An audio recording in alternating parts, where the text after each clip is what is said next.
eu vou morrer. Quando eu me deparo com uma doença que, a depender do tipo de câncer, não tem cura, porque a cura do câncer, ela vai depender muito de que tipo de câncer que é, em que momento que foi diagnosticado, se é um câncer metastático, se não é. A cura desse câncer, ela vai depender de muitos fatores. E é inevitável, quando a gente se depara com uma doença que teoricamente não tem cura, a gente se depara com a morte, com a nossa própria morte e com o nosso processo de finitude. E isso também é muito difícil, porque também nos remete a uma perda que é essa perda de si mesmo, essa perda de eu vou morrer, essa consciência de eu me dar conta de que a minha vida pode ser que esteja chegando ao fim.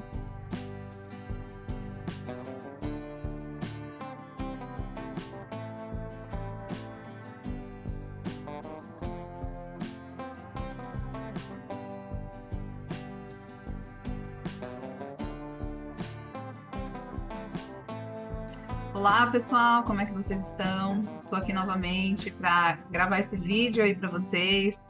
Começando agora o mês de novembro, hoje eu queria trazer um tema, na verdade, pegar um resquíciozinho do mês de outubro e engatar nesse mês de novembro, que são dois temas que são bem pertinentes a esses 2 meses, que é o Outubro Rosa e o Novembro Azul.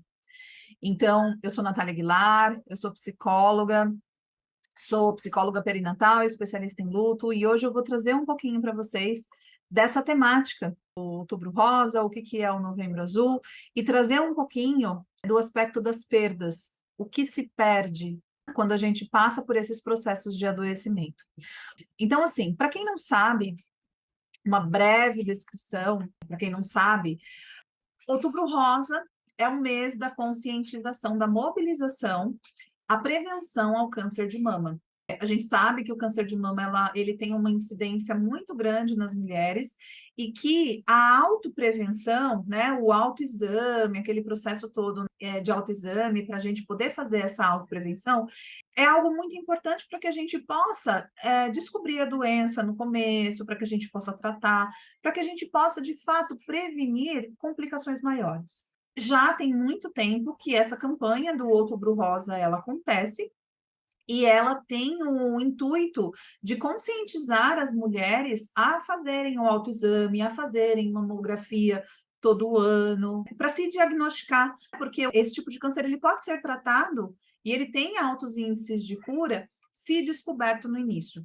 Essa campanha do Outubro Rosa ela já acontece já há bastante tempo e ela tem esse caráter de prevenir complicações em decorrências aí do adoecimento pelo câncer de mama. Novembro Azul é uma campanha um pouquinho mais recente, que tem sido já disseminada aí há algum tempo, mas ela é um pouco mais recente do que a do Outubro Rosa. O Novembro Azul é o mês da conscientização ao câncer de próstata. Então, a gente pega em outubro o lado feminino e em novembro a gente pega o lado masculino. Também por quê? Porque é um câncer com alta incidência nos homens, é um câncer que também é possível prevenir complicações se a gente faz todo um acompanhamento aí preventivo, os homens poderem passar aí, né, com seus médicos para fazerem aí os exames necessários, os check-ups necessários, para prevenir esse processo aí de complicação em decorrência do adoecimento de quem for acometido por esse tipo de câncer. Dando uma breve definição para vocês, é isso. O Outubro Rosa é a mobilização, né, da prevenção ao câncer de mama. E o Novembro Azul é o mês que se mobiliza essa conscientização ao câncer de próstata, a prevenção a esse câncer de próstata. E aí, o que eu vim falar hoje aqui para vocês? Esse mês a gente vai fazer um pouquinho diferente dos meses anteriores. Vocês que têm acompanhado aí o canal do YouTube, vocês têm percebido que todo mês eu pego um tema-chave e eu discorro nos meus vídeos sobre esses temas durante todo o mês. Esse mês a gente vai fazer um pouquinho diferente. Esse mês a gente vai falar um vídeo de cada tema. Então, toda semana você vai ter aí um vídeo com conteúdo novo, que vai ser um vídeo de cada tema. O vídeo dessa semana é o vídeo em que eu vou falar um pouquinho sobre quais são as perdas que a pessoa que enfrenta um processo de adoecimento pelo câncer de próstata ou pelo câncer de mama podem enfrentar. Primeiramente, é importante a gente poder falar um pouquinho, conversar um pouquinho sobre o processo de adoecimento. O processo de adoecimento, por si só, ele já é uma perda. E por que que a gente diz isso? A gente diz isso porque, assim, o processo de adoecimento, ele vai trazer uma série de limitações na vida dessa pessoa, uma série de ajustamentos que essa pessoa vai precisar fazer, porque ela vai precisar reconstruir a vida dela, reconstruir aquilo que ela tinha de mundo presumido. Mundo presumido, eu já falei disso sobre mundo presumido em outros vídeos, mas só uma breve explicação aqui. O mundo presumido a gente chama daquele mundo que é o nosso mundo ideal, é o mundo que a gente está acostumado. Então, eu me levanto todos os dias, eu acordo, eu vou no banheiro, faço meu xixi, escovo os dentes, aí eu vou para a cozinha, eu tomo meu café, aí depois eu me troco, vou para o trabalho, vou atender meus pacientes no consultório, vou buscar meus filhos na escola. Então, esse é o meu modelo de mundo, porque o meu mundo funciona dessa forma. Então, é como se fosse uma rotina, como se fosse algo que é previsto por mim, tem essa previsibilidade.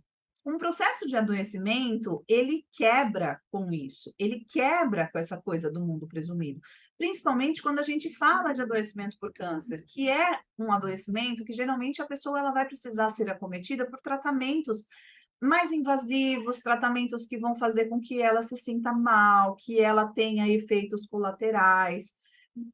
E daí ela vai precisar mexer nesse mundo presumido dela, ela vai precisar mexer em toda essa rotina dela para que ela possa se adaptar, para que ela possa dar conta desse momento que ela está vivendo. Então, por exemplo, uma pessoa que vai fazer uma quimioterapia, ela faz a quimioterapia, não são todas as pessoas que têm efeitos colaterais. Mas se a gente for pensar que muitas pessoas relatam, né, os efeitos colaterais de uma quimioterapia, então, por exemplo, um enjoo, a própria queda de cabelo, a gente está falando de uma modificação no cenário da vida dessa pessoa. Como essa pessoa vai trabalhar se ela está passando mal? Vamos pensar assim, se ela está sob efeito da quimioterapia, se ela está num período de vulnerabilidade extrema, se ela está num período em que ela está olhando no espelho e ela não está conseguindo se reconhecer porque os cabelos dela caíram. Então, quando a gente fala de processo de adoecimento por câncer, eu acho que a gente está falando muito disso. Eu acho que qualquer processo de adoecimento traz essa quebra do mundo presumido. Mas hoje a gente está aqui para falar especificamente do adoecimento por câncer de mama e câncer de próstata. O adoecimento por câncer, ele vai trazer essas implicações que vão trazer uma vulnerabilidade um pouco maior. Né? E aí eu não estou aqui medindo, tá? Que doença que traz mais vulnerabilidade, que doença que traz menos. Não é esse o intuito. Mas quando a gente vê, quando a gente escuta os relatos das pessoas, é algo que impacta muito, por exemplo, os efeitos colaterais de uma quimioterapia. É algo que impacta muito a queda de cabelo, para as mulheres, principalmente. E daí a gente já vai entrando num universo em que a gente vai falando das perdas. Quais são as perdas que acontecem quando eu entro num processo de adoecimento desses? Então, eu posso pensar, né, já falando um pouquinho, né, que as perdas, elas vão ter muito a ver com essa questão da quebra do mundo presumido. Esse mundo presumido, aquilo que eu tinha antes, né? Aquela rotina, né? De levantar, vou no banheiro, faço minhas necessidades, escovo os dentes, tomo café, vou levar os filhos na escola, vou trabalhar. Aquela rotina já não tem mais, porque por um tempo eu vou ter que me dedicar ao tratamento. E aí, para me dedicar ao tratamento, eu vou precisar entrar em contato com isso e estar disponível para as mudanças que vão acontecer. Falando um pouco das perdas que uma pessoa que está acometida por um câncer de mama, um câncer de próstata, podem vivenciar. Primeiro, vamos falar um pouquinho da mulher que sofre, né, pelo câncer de mama. A gente pode falar, né, principalmente essa questão da autoimagem, né, para a mulher ela é muito importante, não só pela questão da queda do cabelo em si, mas muitas mulheres, elas precisam ser submetidas ao procedimento de mastectomia, né? Que é a retirada parcial ou integral da mama. Então, vamos pensar comigo. A mulher, a gente tem as nossas mamas, que é algo que é algo muito feminino, é algo que traz uma realidade do mundo feminino. As mulheres têm mamas. Isso é um dos pontos que nos diferencia dos homens, fisiologicamente. Nós temos mamas porque nós amamentamos, enfim. Então, isso é uma característica feminina. E, de repente, eu preciso ser submetida a um procedimento em que eu vou retirar ou parcialmente ou totalmente a minha mama.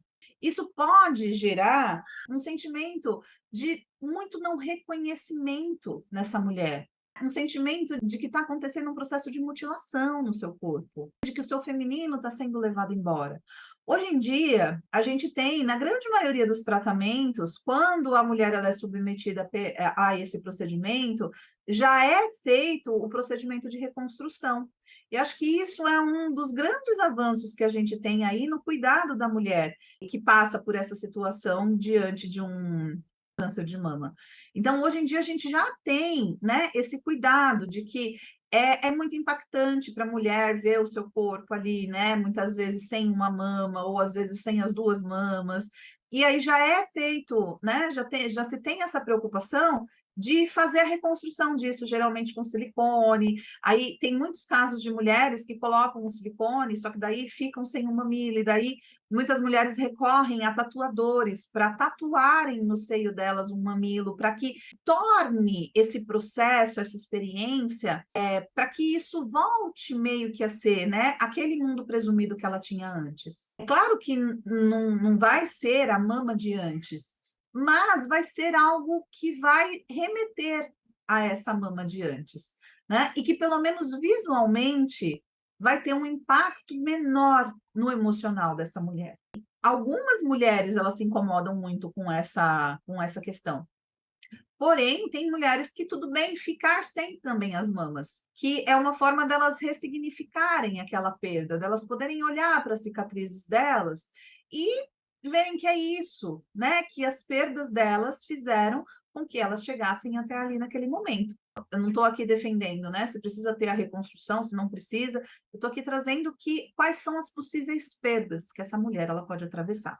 No caso do homem, quando acontece, né, uma cirurgia, por exemplo, para retirada da próstata, quando o homem ele é diagnosticado com câncer de próstata, muitos homens eles podem passar pelo processo de dessensibilização à masculinidade, vamos dizer assim. Então, muitos homens, eles podem, depois desse processo, eles podem ter dificuldade na ereção, eles podem ter dificuldade na ejaculação, porque a gente está falando de um sistema do trato urinário, mas também que faz parte do aparelho sexual masculino, e que pode sim ter algumas interferências na vida sexual desse homem. A gente ainda tem uma questão muito forte, que tem homens que postergam muito esse diagnóstico ou esses exames mais preventivos por medo de se perder essa masculinidade. E isso é algo que é muito importante, é algo que a gente precisa falar sobre isso.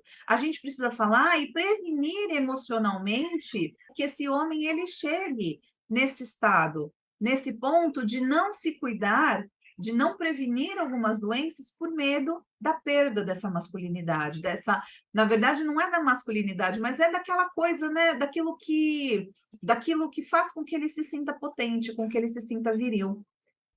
Então é importante também, né, que a gente leve em consideração que isso é uma perda muito importante que os homens podem passar e que por medo de passar, muitas vezes eles deixam esse processo de prevenção de lado. A gente tem também, em ambos os casos, uma perda das funções. Então, antes eu era uma pessoa que trabalhava, eu era uma pessoa que estudava, que tinha minha vida, que era uma pessoa autônoma. De repente, num processo de tratamento de câncer, tanto de mama quanto de próstata, eu posso me sentir mais vulnerável, mais dependente das pessoas.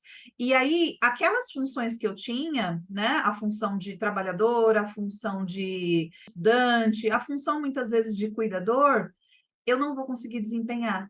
Porque o meu estado de vulnerabilidade vai ser tão grande que, ao invés disso, eu vou precisar ser cuidado. Existe uma perda das funções. Muitas vezes essa perda dessas funções ela é uma perda temporária, enquanto se está passando pelo período do tratamento, mas a depender da gravidade da doença, essa perda de funções ela vai sendo progressiva. Eu vou perdendo cada vez mais as minhas funções. Então, é uma perda também. E lembrando sempre, gente, como eu sempre falo aqui, não me canso de falar, onde tem perda, tem luto. Todas essas perdas vão nos remeter a um processo de luto, sim. Uma outra perda que as pessoas geralmente passam quando se deparam com esse processo, que tem a ver também com as funções, mas é a perda dos papéis sociais desempenhados.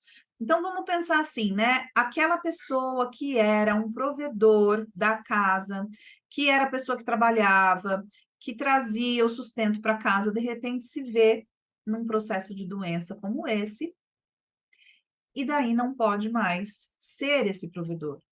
E aí essa pessoa ela vai se tornar, ao invés de um provedor, ela vai se tornar uma pessoa dependente. Dependente de outras pessoas, uma pessoa dependente de cuidado, uma pessoa dependente de uma pessoa dependente financeira, né? Ela vai se tornar uma pessoa dependente. Novamente, esse processo ele pode ser tanto temporário como progressivo, a depender do estágio e da condição, né, da reação da doença, do tratamento. Mas tem também essa questão da perda dos papéis sociais desempenhados. Tem a questão da pessoa, quando eu me deparo com uma doença que, teoricamente, a gente fala assim, né, que a depender do tipo de câncer não tem cura, porque a cura do câncer, ela vai depender muito, assim, de que tipo de câncer que é, de em que momento que foi diagnosticado, se é um câncer metastático, se não é, a cura desse câncer ela vai depender de muitos fatores, desses fatores. E é inevitável, quando a gente se depara com uma doença que teoricamente não tem cura, a gente se depara com a morte, com a nossa própria morte e com o nosso processo de finitude. E isso também é muito difícil, porque também nos remete a uma perda que é essa perda de si mesmo, essa perda de eu vou morrer, essa consciência de eu me dar conta de que a minha vida pode ser que esteja chegando ao fim. E aí, junto a isso, vem as pendências. O que eu tenho de pendências? Que eu preciso resolver em vida? Eu diria que, assim, né, são muitos processos emocionais aí, né, que o sujeito que é acometido pelo câncer, né, em específico, câncer de mama e câncer de próstata vão passar, para que ele consiga dar conta de todas essas questões aí, né, que eu trouxe para vocês. Então, acho que é muito importante. Estou pegando o gancho, estou gravando esse vídeo aqui para vocês agora, no comecinho do mês de novembro. Estou pegando o gancho, né, que a gente acabou de sair do mês de outubro, outubro rosa, e estamos entrando no mês de novembro, novembro azul, para trazer essas duas grandes mobilizações que existem nesse mês, para que a gente possa pensar um pouquinho sobre essa questão, né, das perdas, de que não é só um processo biológico, não é algo que acontece só no corpo. Eu tenho inúmeras perdas, né, como eu trouxe aí para vocês algumas, tá? Eu pincelei algumas de uma maneira breve, mas a gente tem inúmeras. Para cada pessoa, vai haver uma perda que significa algo diferente. Vai ser singular para cada um.